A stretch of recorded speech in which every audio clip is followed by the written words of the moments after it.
Shalom Bapak Ibu Saudara yang dikasihi oleh Tuhan kita Yesus Kristus. Salam jumpa kembali di dalam podcast Mutiara hari ini. Sahabat bertumbuh dalam saat teduh yang seperti biasa hadir mengangkat persoalan dan keresahan di dalam hidup menjadi renungan yang kiranya membangkitkan kekuatan iman. Bagaimana kabar saudara di kesempatan kali ini? Kami senantiasa berharap Bapak Ibu Saudara ada dalam keadaan sehat dan selalu diberkati dimanapun saudara berada. Dalam podcast Mutiara hari ini di kesempatan kali ini kita memasuki episode yang ke-239. Saudara ya, kali ini kita akan mengangkat topik bahasan yang menarik dan juga mungkin saja sekaligus kontroversial ya. Tetapi kita perlu mendapatkan jawaban yang pasti menurut kebenaran firman Tuhan yang terdapat di dalam Alkitab. Mari kita akan membuka Kejadian 2 ayat 24 di mana topik bahasan kita kali ini akan tercermin melalui pembacaan nas firman Tuhannya. Kejadian 2 ayat 24 demikian firman Tuhan. Sebab itu seorang laki-laki akan meninggalkan ayahnya dan ibunya dan bersatu dengan istrinya sehingga keduanya menjadi satu daging. Amin. Nah, Bapak Ibu Saudara yang dikasihi oleh Tuhan, sebenarnya kalau saudara adalah seorang yang bertekun di dalam membaca dan merenungkan firman Tuhan, tentu saudara akan tahu jawabannya. Kalau saudara adalah orang Kristen, sudah membaca kitab suci dari Kejadian sampai Wahyu, saudara tentu sudah tahu jawabannya. Bagaimanakah sudut pandang orang Kristen terhadap poligami, artinya pernikahan dengan banyak pasangan, banyak istri atau poliandri gitu, dengan banyak suami. Itu tentu ada tersurat di dalam Alkitab, tetapi itu bukanlah sesuatu yang menjadi keharusan atau kewajiban atau sesuatu yang bisa diteladani untuk kita lakukan sebagai orang-orang percaya. Menjadi orang percaya, umat perjanjian baru harus menyatakan terang dan garam di tengah-tengah dunia. Bukan lantas menjadi batu sandungan dengan cara hidup kita yang tidak bijak dan tidak berhikmat. Hari ini kalau saudara menikah dan memiliki banyak istri, mungkin saja di dalam kitab suci kita itu tidak salah, tidak berdosa. Dan saya juga tidak akan mengambil acuan dari ajaran-ajaran agama lain yang membahas soal poligami, saudara ya. Bagi saya poligami itu adalah sesuatu yang menyalahi apa yang dikatakan oleh firman Tuhan di dalam penciptaan manusia pada mulanya. Bahwa seorang laki-laki akan meninggalkan ayah dan ibunya dan bersatu dengan istrinya. Berarti ada dua orang di sini yang menjadi satu daging. Seandainya lebih daripada satu orang pasangannya, tentu itu jadi tidak akan sinkron ya. Buat saya itu jadi tidak akan cocok ya sama perintah Tuhan kepada anak manusia, saudara ya. Ini pun akan menjadi jawaban ya bagi kaum LGBTQ bahwa pada mulanya Tuhan itu menjadikan laki-laki dan perempuan, dan Tuhan juga hanya menciptakan hubungan seksual antara laki-laki dan perempuan. Ya, tidak jadi semakin meluas seperti zaman sekarang, di mana semua orang merasa bahwa mereka juga bisa mengungkapkan apa yang menjadi hak dan kebenaran bagi mereka. Bagi saya kebenaran sejati itu adalah apa yang tertulis dalam kitab suci kita, saudara. Banyak hukum-hukum yang dibangun, banyak hukum-hukum yang dibuat pun yang berdasarkan dari Alkitab, dari kitab suci. Ya. Nah, Bapak Ibu Saudara yang dikasihi oleh Tuhan kita Yesus Kristus, sebagai orang Kristen, bagaimanakah kita menyikapi poligami? Mungkin banyak orang-orang yang bukan Kristen akan berkata, bukankah orang Kristen tuh boleh berpoligami? Alasannya kenapa? Karena di dalam Alkitab saudara tercatat kisah-kisah mengenai mereka, tokoh-tokoh besar Alkitab yang bahkan disebut sebagai pahlawan-pahlawan iman. seperti Yakub, kemudian juga bahkan Abraham, kemudian juga Raja Daud, kemudian Salomo. Bukankah mereka itu adalah orang-orang yang diurapi Tuhan, dipanggil Tuhan secara khusus, adalah orang-orang yang berkenan di hadapan Tuhan? Dan bukankah mereka menjalani kehidupan yang berpoligami? Nah, jadi disinilah yang membedakan, saudaraku ya, iman, percaya, dan sikap kehidupan orang percaya, orang Kristen itu berbeda dengan, ajaran-ajaran dari keyakinan yang lain. Ya, saya tidak bilang bahwa kita lebih baik, tetapi bagi setiap orang Kristen tentu kita menganggap bahwa kebenaran atau kitab suci kita lah yang paling benar.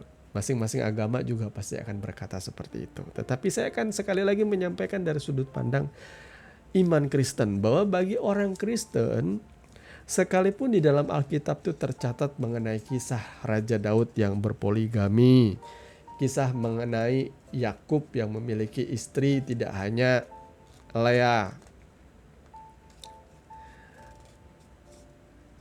dan Rahel, saudaraku, tetapi juga ia memiliki istri Zilpa dan Bilha, ya, saudara ya.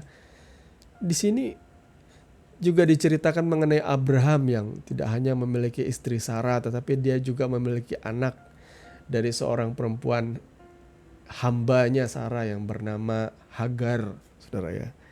Kemudian saudara bisa melihat di situ juga Raja Daud memiliki beberapa orang istri. Beberapa di antaranya ialah Mikal, Abigail, Ahinoam, dan banyak lagi. Bahkan diduga ada 18 istri daripada Raja Daud ya. Kemudian juga di dalam Alkitab kita disebutkan bahwa raja yang bisa dibilang raja yang terkenal dengan hikmatnya, yakni Salomo pun dia memiliki 700 istri dan 300 gundik ya. Jadi kalau di total itu ada 1000 ya pasangannya. Padahal di dalam Ulangan itu sudah diperingatkan sih ya, sudah diperingatkan di dalam Ulangan pasal yang ke 17 ayat 17 ya. Demikian firman Tuhan, hukum tentang raja ya. Juga janganlah ia mempunyai banyak istri, supaya hatinya jangan menyimpang. Emas dan perak pun janganlah ia kumpulkan terlalu banyak. Jadi di sini sudah ada peringatan sih dalam kitab Ulangan yang ditulis oleh Nabi Musa ya, bahwa kepada raja itu jangan banyak istri supaya hatinya jangan menyimpang. Nah itu terbukti ketika Raja Salomo itu memiliki banyak istri, hatinya tuh dicondongkan untuk menyembah berhala, sesembahan dari istri-istri cantiknya dari bangsa-bangsa lain yang tidak takut akan Tuhan. Ya, apakah Salomo bertobat di akhir hidupnya saya juga tidak sepenuhnya tahu, saudara ya. Tetapi beberapa tulisan tuh membuat kita bisa melihat bahwa ia menyadari kesalahannya, apa yang diperbuat oleh dia. Ia menyadari semua itu dan ditulisnya dalam kata-kata hikmatnya di dalam pengkhotbah, di dalam Amsal ya. Saudara bisa lihat di sana. Jadi saudaraku memiliki banyak istri sekalipun tercatat dikisahkan di dalam tokoh-tokoh besar di dalam kitab suci, tetapi bagi iman Kristen itu bukanlah sesuatu hal yang diteladani oleh kita. Jadi ini yang membedakan ajaran kekristenan dengan ajaran dari keyakinan yang lain ya. Karena bagi orang Kristen sekalipun itu tertulis, kita tidak lantas mengikuti plek-plekan seperti itu. Bahkan di dalam kitab suci sekalipun dikatakan Raja Daud itu membunuh bangsa-bangsa yang tidak takut akan Tuhan, tetapi tidak lantas kami sebagai orang Kristen, orang percaya tuh halal membunuh orang-orang yang bukan Kristen. Tidak seperti itu ajaran yang kami tangkap di dalam kehidupan kami, tidak seperti itu. Cara kami memahami firman Tuhannya tidak seperti itu, saudara ya. Jadi kalau ada anjuran yang berkata bahwa di dalam kekristenan itu poligami boleh karena ada contohnya, tidak seperti itu seharusnya sebagai orang Kristen menyikapinya.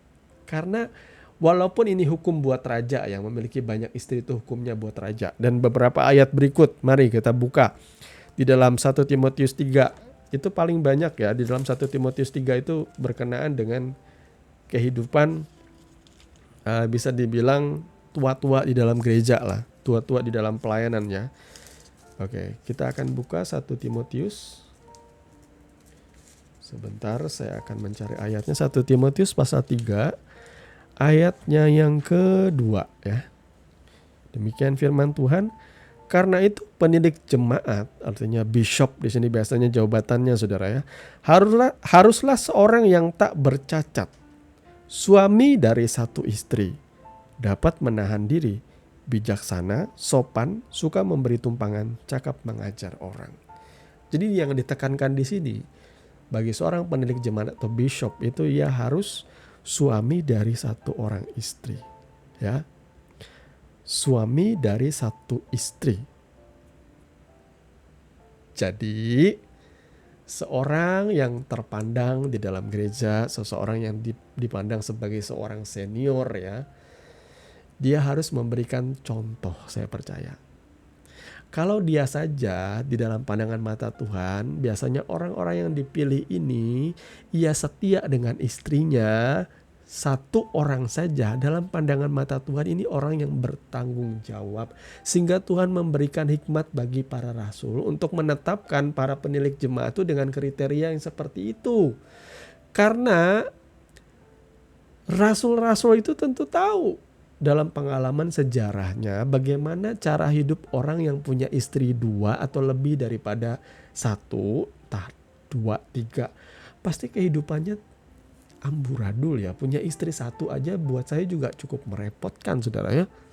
Cukup merepotkan buat saya. Dan bagi istri saya juga punya 1 suami juga tentu cukup merepotkan ya. Harus menyesuaikan diri dengan 1 orang ini, hidup bersama-sama seumur hidup. Bagaimana dengan 2? Bagaimana dengan 3? Tentu akan lebih sulit. Apalagi kalau punya anak, membagi kasih, membagi nafkah dan sebagainya. Kata orang kalau mampu, kalau buat saya tetap Tuhan pada mulanya menciptakan laki-laki itu perempuan, di mana mereka harus meninggalkan ayahnya dan ibunya dan bersatu dengan istrinya. Berarti hanya ada sepasang saja. Bagi orang Kristen itu seperti itu. Oke, kita lanjut saudara ya. Masih dalam ayat yang sama ya, masih dari 1 Timotius 3. Kita loncat ke ayat 12. Ya. Ayat 12 ini bicara soal diaken. Lagi-lagi penekanannya di sini. Diaken haruslah suami dari 1 orang istri dan mengurus anak-anaknya dan keluarganya dengan baik. Nah, lagi-lagi memiliki 1 orang istri atas 1 orang pasangan itu menjadi 1 standar. Ya. Sehingga orang itu disebut sebagai diaken. Diaken itu lagi-lagi adalah seorang pelayan, contoh juga bagi jemaat. Seorang yang sudah bertumbuh. Jadi bagi saya yakin di dalam pandangan mata Tuhan, bahkan para rasul pada masa itu, seseorang yang mempunyai 1 orang istri itu, mereka layak dijadikan sebagai panutan atau teladan. Mereka dipandang sebagai orang yang punya moral, itikat baik, kebaikannya yang bisa diteladani. Seperti itulah, saudara ya. Dan kemudian di dalam Titus 1 ayat 5 sampai 6. Kita lihat di dalam Titus itu setelah 2 Timotius ya. Titus itu setelah 2 Timotius, Titus 1 ayat 5 sampai 6 berkata, Aku telah meninggalkan kau di Kreta dengan maksud ini, supaya engkau mengatur apa yang masih perlu dan supaya engkau menetapkan penatua-penatua di setiap kota, seperti yang telah kupesankan kepadamu. Yakni, ayat 6 ya, orang-orang yang tak bercacat, yang mempunyai hanya 1 istri, yang anak-anaknya hidup beriman dan tidak dapat dituduh karena hidup tidak senonoh atau hidup tidak tertib, saudaraku. Jadi di situ disebut ada penatua, ada diaken, dan ada bishop atau penilik jemaat. Dan kesemua istilahnya jabatan di dalam pelayanan gereja ini, penekanan dari para rasul itu adalah suami dari satu orang istri. Maka sekali lagi Bapak Ibu Saudara, kalau saudara mau membenarkan poligami, sebenarnya saudara sedang membenarkan hawa nafsumu. Karena engkau sendiri tidak tahu apakah engkau sanggup untuk berpoligami. Bagi saya, karena sudah ditekankan di dalam kitab suci ya, jadi dalam Kejadian tadi. Kemudian Yesus juga mengutip Kejadian tadi yang kita baca ya, bahwa laki-laki akan meninggalkan ayahnya dan ibunya dan bersatu dengan istrinya sehingga mereka menjadi satu daging. Dan apa yang dipersatukan oleh Allah, ditekankan oleh Yesus, tidak dapat diceraikan oleh manusia. Itu penekanan. Berarti yang menjadi dua yang menjadi satu itu tentu hanya dua, hanya pasangan yang bukan poligami, saudara ya. Dan dikatakan contoh-contoh di dalam kitab suci tentang orang-orang yang poligami itu hampir selalu saya tidak melihat ada kelebihannya. Saudara ingat Yusuf? Dia adalah anak dari Yakub, dari istri yang paling dicintainya, yakni Rahel. Lahirlah Yusuf dan juga Benyamin. Nah, Yusuf itu dibenci oleh saudara-saudaranya. Ada konflik loh. Ada persoalan di dalam kehidupan pernikahan poligami itu banyak. Raja Daud aja anak dengan anak itu saling bunuh. Bahkan anaknya berani mengkudeta bapaknya. Sulit saudaraku, punya banyak istri itu punya banyak konflik. Kalau saudara sanggup, saya tidak akan katakan silakan itu membenarkan hawa nafsu, maka belum tentu saudara bisa mempertahankan iman saudara dengan benar ketika saudara ada di dalam kekacauan yang saudara timbulkan di dalam rumah tangga. Jangan sekali lagi membenarkan hawa nafsu saudara dengan beralaskan contoh-contoh di Alkitab bahwa mereka boleh poligami, Tuhan tidak marah. Ya, tidak marah, tetapi kehidupanmu akan menimbulkan persoalan-persoalan yang berat loh. Ya. Raja Daud aja tidak bisa menahan nafsunya, itu berat sekali. Anak-anaknya saling perang dan bertempur akhirnya, saudara. Ya, jadi Bapak Ibu Saudara yang dikasihi oleh Tuhan, punya satu orang istri atau punya satu orang suami itu saja, saudara harus belajar setia dengan dia, melayani dia dengan sungguh-sungguh, mengasihi dia juga dengan sungguh-sungguh. Maka terlebih-lebih lagi kalau saudara hidup di zaman sekarang yang serba membutuhkan biaya yang besar, saudara mau berpoligami, tentu itu hanya bisa dilakukan oleh orang-orang kaya. Tetapi benarkah poligami akan menuntun saudara semakin mengasihi Tuhan? Saya percaya sulit ya. Maka kalau Tuhan Yesus melalui para rasulnya juga sudah meninggalkan aturan-aturan bagi contoh atau teladan di dalam jemaat, tentu kita juga harus meneladaninya, saudara ya.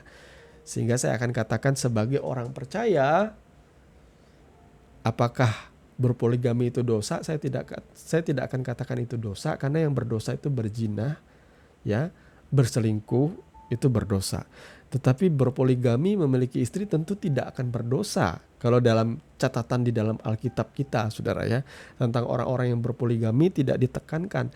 Tetapi tentu tidak akan menjadi bijak juga saudara berpoligami. Karena ada aturan-aturan yang pada akhirnya saudara langgar. Belum tentu saudara bisa memberi kasih sayang yang adil kepada semua istri atau semua suami atau dengan anak-anakmu. Tentu akan ada anak yang dikasih, anak yang kurang dikasih, istri yang dikasih, istri yang kurang dikasihi. Dan itu semua akhirnya menimbulkan konflik atau masalah di tengah-tengah kehidupan rumah tangga saudara.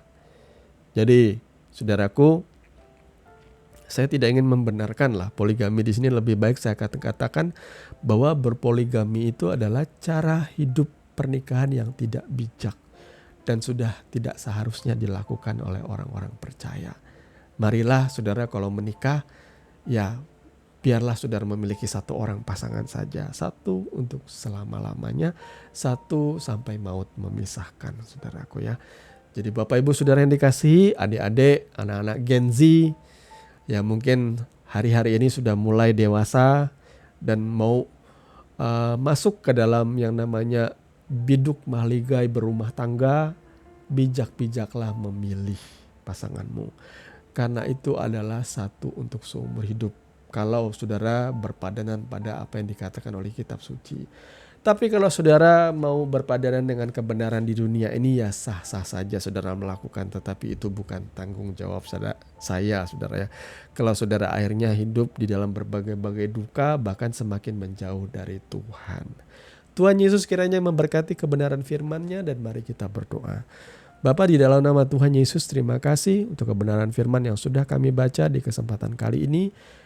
Dan kami merenungkan satu topik bahasan yang menarik tentang poligami dalam sudut pandang iman Kristen. Tentu Tuhan, Kau banyak mengajarkan kami melalui kebenaran firman-Mu bahwa kami diajar untuk menjadi orang-orang Kristen yang seharusnya hanya monogami berpasangan satu saja Tuhan.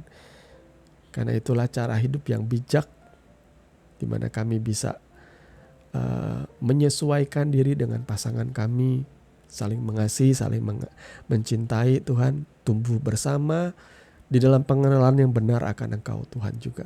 Di mana ketika suami mengenal Kristus dengan baik, istri pun akan mengenal Kristus dengan baik dan menyatakan kasih itu di tengah-tengah rumah tangga mereka. Terima kasih Bapa, kami mengucap syukur, dan biarlah kebenaran firman Tuhan ini boleh menjadi dasar dan kekuatan di dalam setiap kehidupan kami. Di dalam dan demi nama Tuhan Yesus kami berdoa. Amin. Saudaraku yang dikasihi Tuhan, saudara sudah mendengarkan kebenaran firman yang kiranya boleh menjadi dasar dan kekuatan di dalam setiap kehidupan saudara. Sampai bertemu lagi di podcast Renungan Firman Mutiara hari ini yang berikutnya. Kasih karunia menyertai saudara sekalian. Shalom.